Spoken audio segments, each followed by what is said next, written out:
Ici, je vais répondre brièvement à un mensonge propagé par les afrocentristes au sujet de l'origine, de la confusion, de l'altération, du fonctionnement de la création que constituent les relations contre nature.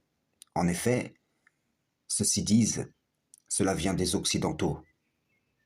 Nos traditions sont opposées à ces manières de faire. Pourtant, les écrits disent unanimement que cela vient des Kamites.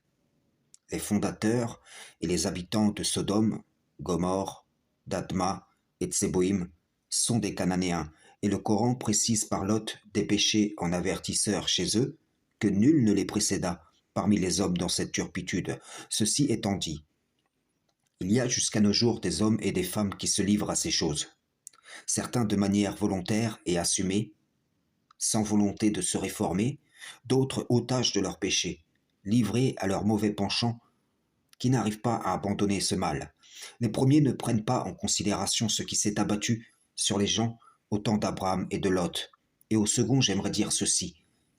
Soit vous continuez à aimer cela, soit vous continuez à pratiquer ou à consommer ce qui vous prédispose à répondre aux appels, qui vous excitent à ces comportements blâmables, à ces actions honteuses.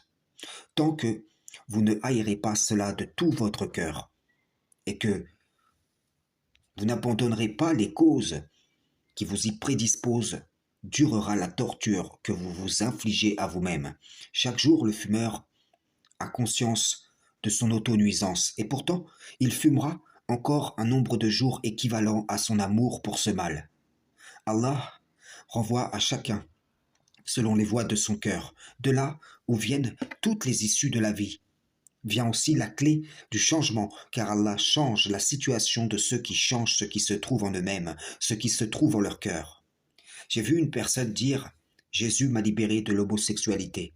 Mais en vérité, c'est le diable qui, pour promotionner son concept du christianisme, a libéré cette personne de ce mal charnel. Car celle-ci a accepté d'adhérer à ce qui le fera pécher avec son cœur d'une façon impardonnable.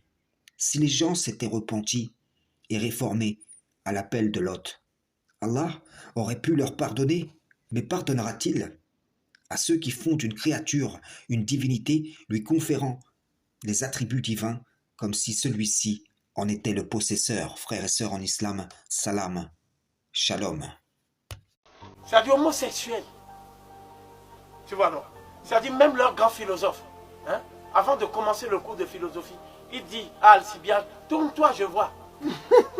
Alcibiade vient, il dit, viens mon mignon. Et le cours commence par une première perforation. C'est pas sérieux. Ça, Platon faisait ça, moi je ne savais même pas. C'est chaque temps qui m'a dit, attention, tu fais Platon, ça veut dire que tu fais la pédophagie. Hein. Bon, donc, ce que je veux dire, aucun cours de Platon ne commence par ce qu'il a fait à Alcibiade. Ils ne disent pas. Mais quand tu lis le banquet, qui est son dialogue sur l'amour, mais le mec qu'on est censé aimer, le mec que mec est censé aimer, mais c'est là où tu vois que pour eux, l'amour le meilleur, c'est l'amour d'un homme avec un homme.